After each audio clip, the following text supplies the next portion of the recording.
I've been packing orders in the warehouse all morning. I'm feeling a little zombie-ish, and I have a major business meeting in exactly 20 minutes. We don't have time for a full face, so I'm gonna show you how to get an instant facelift using just a few products. Let's go. Step 1, we have to prep the canvas.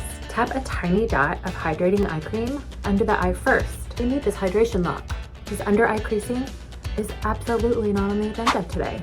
Now grab the Demure Bright Eye Concealer. Instead of putting it all over, which just highlights tired skin, we're placement mapping.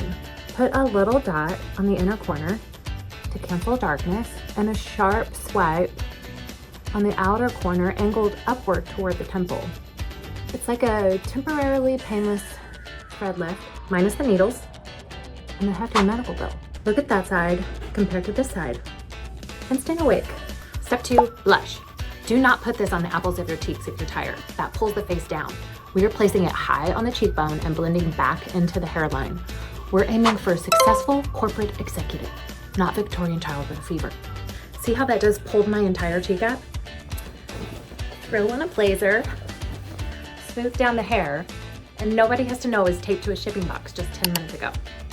If you're busy and tired or just want a quick gravity-defying trick, grab this duo. Links are below. Now wish me luck.